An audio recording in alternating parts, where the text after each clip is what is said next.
ఈ వీడియోలో Shiva sir sinus సమస్యకు ఎలా హీల్ చేసుకోవాలో వివరిస్తున్నారు. అందరూ మీ హీలింగ్ వ్యాండ్స్ తీసుకోండి. హీలింగ్ వ్యాండ్ దయచేసి నా నోస్ చక్రాన్ని అంటే ముక్కు చక్రాన్ని హీల్ అండ్ కండిషన్ చేయండి. అందరూ ప్రారంభించండి హీలింగ్ చేయటం. 1 2 3 స్టాప్, 1 2 3, 1 2 3 స్టాప్, 1 2 3. సరిగా చేయండి. వ్యాండ్ సరిగ్గా పట్టుకుని హీలింగ్ సరిగా చేయాలి. 1 2 3 స్టాప్, 1 2 3, 1 2 3 స్టాప్, 1 2 3. ఇప్పుడు ఆజ్ఞాచక్రము మరియు ముక్కు చక్రం మీద హీల్ అండ్ కండిషన్ చేద్దాము. మీరు గమనిస్తే మన ముక్కు అనేది మన ఆజ్ఞాచక్ర పరిధిలో ఉంది కాబట్టి ముందు ఆజ్ఞాచక్రాన్ని హీల్ అండ్ కండిషన్ చేయాలి, తర్వాత మన ముక్కు చక్రాన్ని హీల్ అండ్ కండిషన్ చేయాలి. అందుకే మొదట ఆజ్ఞాచక్ర, తర్వాత క్రౌన్ చక్ర, తర్వాత ముక్కు చక్రాన్ని హీల్ అండ్ కండిషన్ చేద్దాము. వ్యాండ్ని తిప్పండి. హీలింగ్ వ్యాండ్ దయచేసి నా ఆజ్ఞాచక్రాన్ని, నా నోస్ చక్రాన్ని హీల్ అండ్ కండిషన్ చేయండి. 1 2 3 స్టాప్, 1 2 3, 1 2 3 స్టాప్, 1 2 3, 1 2 3 స్టాప్, 1 2 3 చేస్తూ ఉండండి. మీరు శ్రద్ధగా చేయాలి.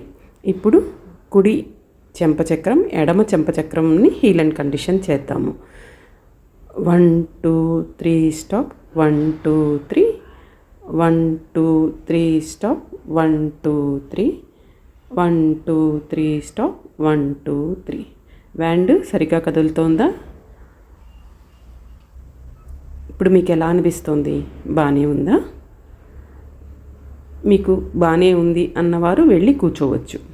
మీకు బాగుంది అనుకున్నవారు ఒక్కొక్కరు మీరు వెళ్ళి మీ ప్లేస్లో కూర్చోవచ్చు.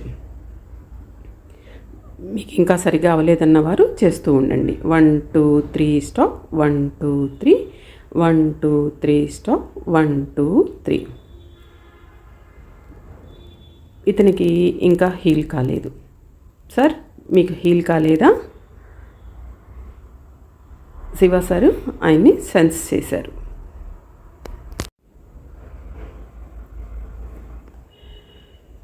సార్ మీకు బ్లాక్ మ్యాజిక్ ఉంది. బ్లాక్ మ్యాజిక్ ఉన్నప్పుడు మనము ఎంత హీల్ చేసినా కూడా అది హీల్ అవ్వదు. కనుక మీరు సాయంత్రం 4 బ్లాక్ మ్యాజిక్ రిమూవల్లో కూర్చోండి. ఆ తర్వాత మీరు హీల్ చేసుకుంటే మీకు మీ సమస్య హీల్ అవుతుంది. కాకపోతే ఇక్కడ ప్రతి ఒక్కళ్ళు గమనించాల్సింది ఏమిటంటే మీరు ఇంటికి వెళ్ళాక కూడా ఈ విధముగా హీలింగ్ చేసుకోవాలి. అప్పుడే మీకు హీల్ అవుతుంది.